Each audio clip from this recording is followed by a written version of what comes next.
আসসালামু আলাইকুম। আমার বলার কোনো ভাষা নেই, কিভাবে শুরু করব সেটা বুঝতে পারছি না। আমার মতো সারা দেশের লোক আজকে হতবাক। এরকম একটা কাণ্ড হতে পারে আমরা কেউ কল্পনা করিনি, কারো ধারণার মধ্যে ছিল না। কিন্তু এই অবিশ্বাস্য জিনিস আমাদেরকে হঠাৎ করে গ্রহণ করতে হয়েছে।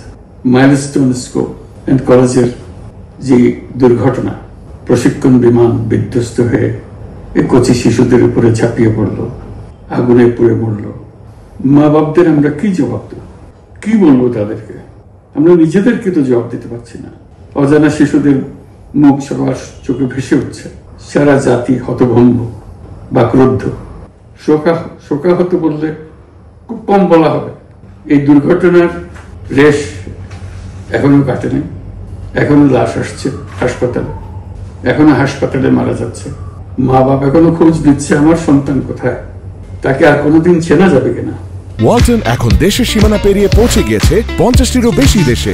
ওয়ালটন, ঘরে ঘরে, বিশ্বজুড়ে। যাদের লাশ দেখছি তার মধ্যে আমার সন্তান আছে কিনা পৃথক করার তো কোনো উপায় নেই। এরা আমাদের সবারই সন্তান।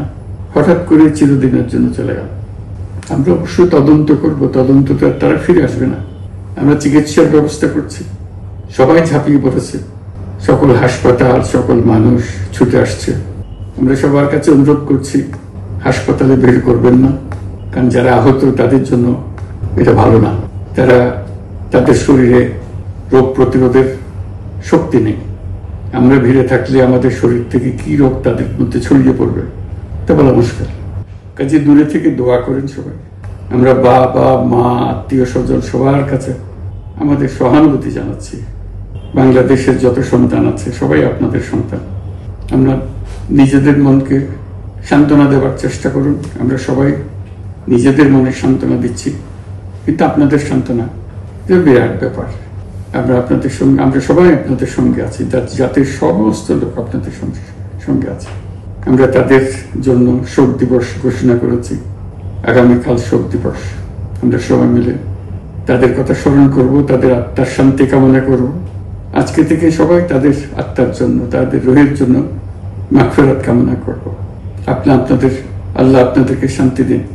আমাদের জাতির সবাইকে, যারা এই দুর্ঘটনায় বিধ্বস্ত, সবাইকে আল্লাহ শান্তি দেন। তাদের জন্য দেশবাসী সবাই আমরা দোয়া করছি। আল্লাহ এই শিশুদের জান্নাতবাসী করুন।